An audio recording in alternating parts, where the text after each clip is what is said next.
हम स्कंद माता की तुमको भक्तों कथा सुनाते हैं, पावन कथा सुनाते हैं।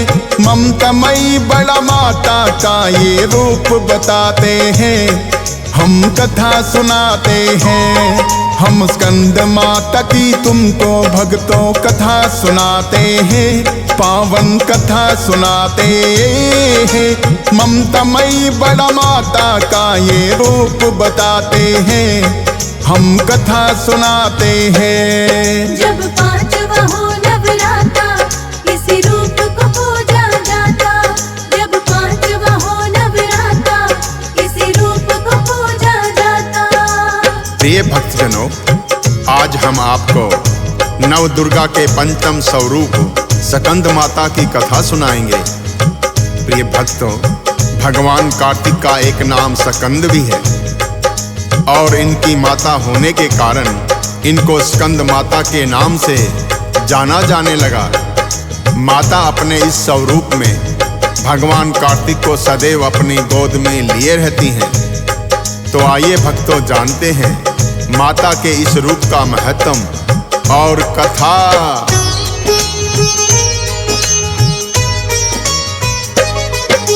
शुभ्र वर्ण है माता का और चार भुजाएं हैं, अपने पुत्र स्कंद को माता गोद उठाए हैं। कमल पुष्प भी लिए है माता और कमल है आसन, पद्मासना इन्हें कहा जाए, माँ का सिंह है वाहन। सूर्यमंडल की अधिष्ठात्री देवी यही कहलाए, जिनकी पूजा से भक्तों की पूरी हो इच्छाएं। और यदि एकाग्र मन से इनका ध्यान किया जाए, कांति में और तेज अलौकिक उनका मात बनाए। बिना कोई बाधा भवसागर से तर जाते हैं, पावन कथा सुनाते हैं। ममतामयी बड़ा माता का ये रूप बताते हैं, हम कथा सुनाते हैं। जब पांचवा हो नवराता इसी रूप को पूजा जाता, जब पांचवा हो नवराता इसी रूप को पूजा जाता। प्रिय भक्तजनों, माता के इस रूप का ध्यान करने से भक्तों को सद्बुद्धि तो प्राप्त होती ही है, संतान सुख प्राप्ति के लिए भी स्कंद माता की पूजा की जाती है। कहते हैं स्कंद माता की पूजा से बांझ भी संतान उत्पन्न करने में सक्षम हो जाती है। प्रिय भक्तों, आइए जानते हैं इनकी पूजा विधि। प्रातः स्नान आदि से निवृत्त होकर पीले रंग के वस्त्र धारण करें और चौकी पर माता की मूर्ति स्थापित करें। इसके बाद पूजा के दौरान हाथ में लाल पुष्प लेकर देवी स्कंद माता का आह्वान करें। माता की पूजा में इन्हें अक्षत्र, पतासा, पान, सुपारी, लौंग, धूप, लाल पुष्प अर्पित करें। साथ ही स्कंद माता को केले या हलवे का भोग लगाएं। पूजा के अंत में माता की आरती करें और उनके मंत्रों का जाप करें। मंत्र है, या देवी सर्वभूतेषु स्कंद माता रूपेण संस्थिता, नमस्तस्यै नमस्तस्यै नमस्तस्यै नमो नमः। इस मंत्र का कम से कम 108 बार जाप अवश्य करें। प्रिय भक्तों, माता किस प्रकार अपने भक्तों पर कृपा करती है और उनकी हर इच्छा पूर्ण करती है, आज हम इसकी एक बड़ी ही प्राचीन कथा सुनाएंगे और एक पौराणिक कथा भी सुनाएंगे कि माता ने किस प्रकार ये रूप धारण किया था।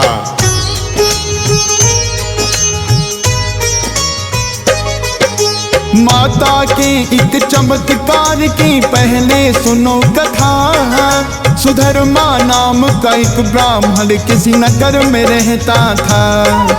शास्त्रों का ज्ञाता है वो तो और बड़ा विद्वान, जिसके कारण सुधर्मा का सब करते थे सम्मान।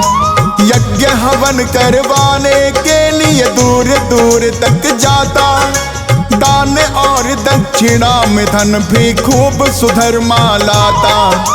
निश्चित समय पे माता पिता ने उसका विवाह किया। पत्नी रूप में पाई उसने एक ब्राह्मण कन्या। सुखपूर्वक पति पत्नी जीवन अपना बिताते हैं, पावन कथा सुनाते हैं। ममतामयी बड़ा माता का ये रूप बताते हैं, हम कथा सुनाते हैं। जब पांचवा हो नवराता इसी रूप को पूजा जाता। जब पांचवा हो नवराता इसी रूप को पूजा जाता। प्रिय भक्तजनों, इस प्रकार सुधर्मा ब्राह्मण का जीवन बड़े ही सुखपूर्वक व्यतीत हो रहा था। सुधर्मा की पत्नी, जिसका नाम सुनंदा था, बड़ी सुशील और समझदार थी। अपने सास ससुर की खूब सेवा करती थी और अपने पति को भी खूब सम्मान देती थी। सुनंदा को पाकर सुधर्मा भी अत्यंत प्रसन्न था। जो गुण एक आदर्श पत्नी में होने चाहिए, सुधर्मा की पत्नी उन गुणों से परिपूर्ण थी।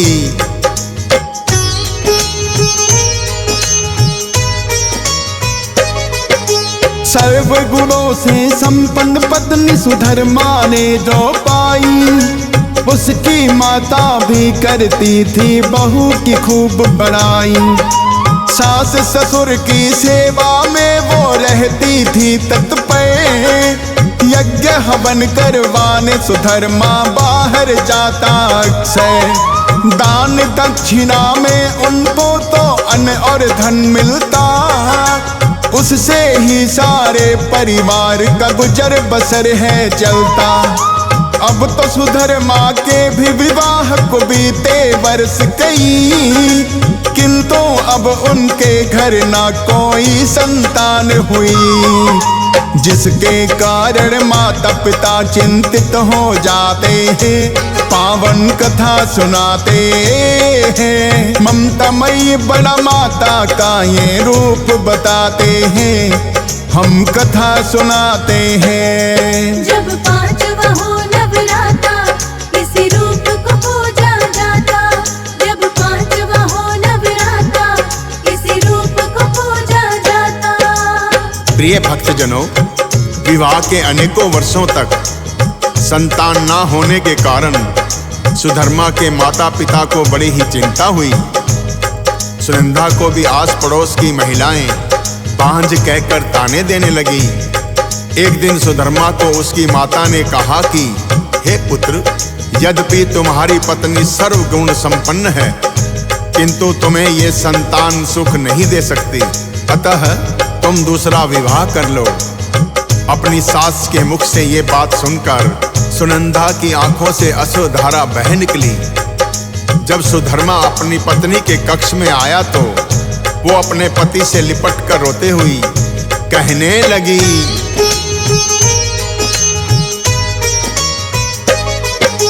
क्या अपनी माता की बात को आप मान जाएंगे और मेरे लिए घर में कोई सौतन लाएंगे?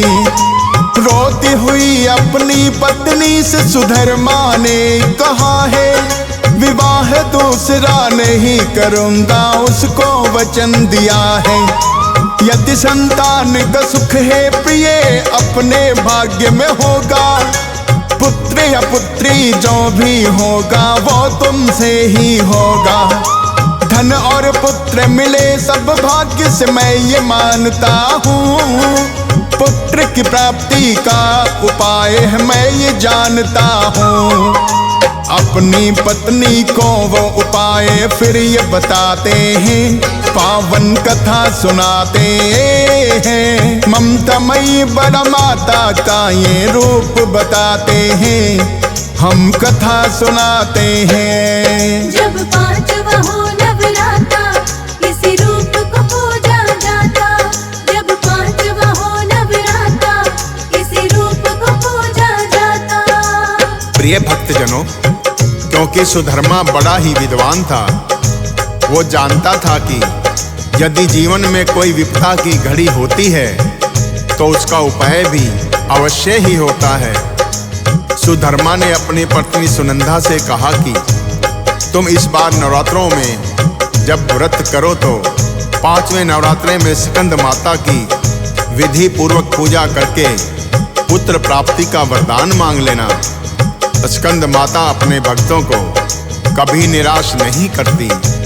इतना सुनकर सुनिंदा बड़ी ही प्रसन्न हुई और उसने निश्चय किया कि अब की बार नवरात्रि में निष्ठा पूर्वक स्कंद माता की पूजा करके उनसे पुत्र प्राप्ति का वरदान प्राप्त कर लेंगी।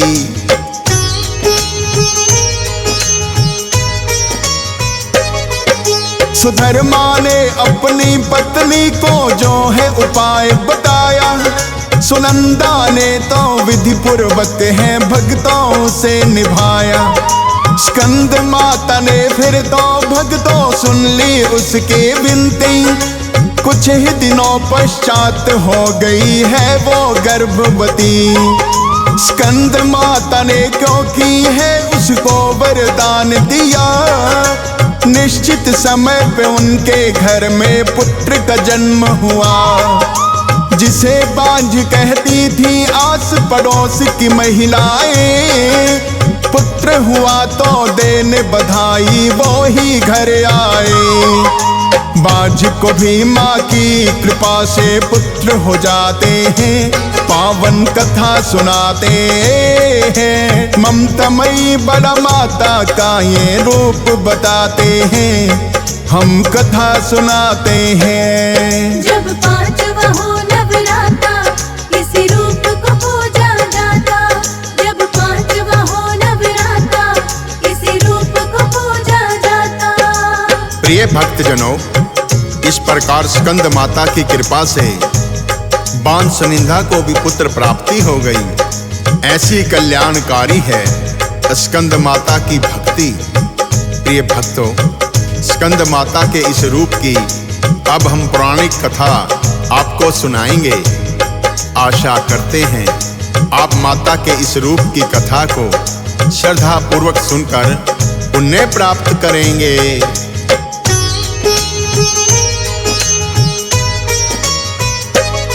प्राचीन काल में तारकासुर नामक एक दैत्य हुआ, ब्रह्मा जी की जिसने की है बड़ी ही कठिन तपस्या। ब्रह्मा जी से अमरता का वरदान है उसने चाहा, अमर कोई नहीं हो सकता है ब्रह्मा जी ने बताया। चाहे तो कोई दूजा तुम वरदान मुझसे मांगो, जिसके हाथों चाहे मृत्यु उसके हाथों हो। तारकासुर ने ब्रह्मा जी से मांग लिया वरदान, मृत्यु मेरी हो उसके हाथों जो हो शिव संतान। देके यही वरदान ब्रह्मा जी तो चले जाते हैं, पावन कथा सुनाते हैं। ममतामयी बड़ा माता का ये रूप बताते हैं, हम कथा सुनाते हैं। जब 5वां हो नवराता, इसी रूप को पूजा जाता। जब 5वां हो नवराता, इसी रूप को पूजा जाता। प्रिय भक्तजनों, तारकासुर बड़ा ही चालाक था। वो जानता था कि सती विरह के कारण भोलेनाथ वैरागी होकर कैलाश पर्वत पर चले आए हैं और जब उनका विवाह ही नहीं होगा तो संतान कैसे होगी। ना ही शिव संतान होगी, ना मुझे कोई मार पाएगा। ऐसा सोचकर तारकासुर को अपनी शक्ति पर बड़ा ही अहंकार हो गया और उसके अत्याचार दिन प्रतिदिन बढ़ते ही गए। सभी देवता तारकासुर के अत्याचारों से मुक्ति पाना चाहते थे, किंतु वो जानते थे कि शिव संतान के सिवा तारकासुर का अंत संभव नहीं है। प्रिय भक्तों, जब माता सती का अगला जन्म राजा हिमालय के घर हुआ तो देवताओं के मन में आशा की एक किरण जगी। उधर माता पार्वती भोलेनाथ को प्रसन्न करने के लिए कठिन तपस्या करने में लीन हो गई और उन्होंने 14,000 वर्षों की कठिन तपस्या करके भोलेनाथ को प्रसन्न भी कर लिया।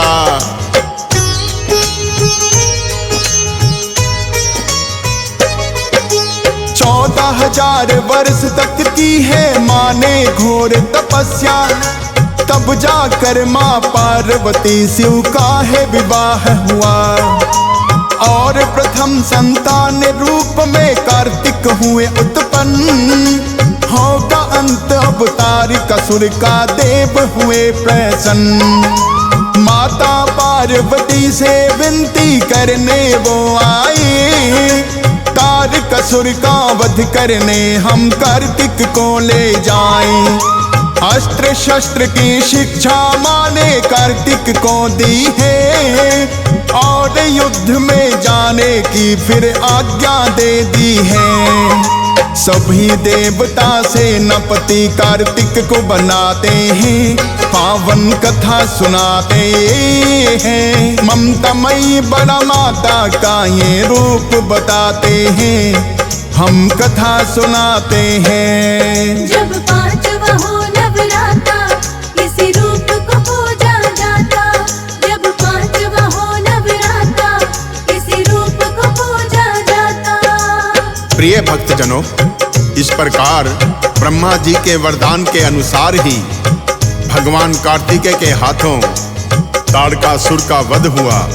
प्रिय भक्तों, भगवान कार्तिकेय का ही नाम स्कंद है, इसलिए इन्हें स्कंद के नाम से भी जानते हैं। प्रिय भक्तों, नवरात्रि के 5वें दिन माँ स्कंद की पूजा अर्चना की जाती है। कहते हैं कि उनकी कृपा से मूढ़मति भी ज्ञानी हो जाता है। सांसारिक जीवों में नव चेतना का निर्माण करने वाली स्कंद माता ही है, और अपने ममतामयी रूप के लिए जानी जाती है।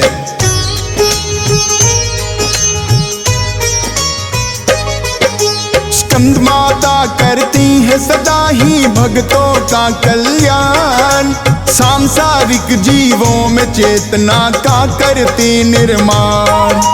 ममतामयी है रूप ये माँ का भक्तों बड़ा निराला, इस संसार में सुख और अंत में मोक्ष को देने वाला।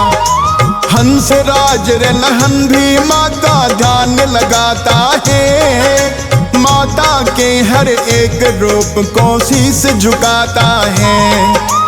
हंस राज ने माँ की महिमा का कर दिया वर्णन, फौज सुरेश भी इनके नाम का ही करता सिमरन। लिख देता है भक्त प्रेम सुनकर बरसाते हैं, पावन कथा सुनाते हैं। ममतामयी बड़ा माता का ये रूप बताते हैं, हम कथा सुनाते हैं। जब पांचवा हो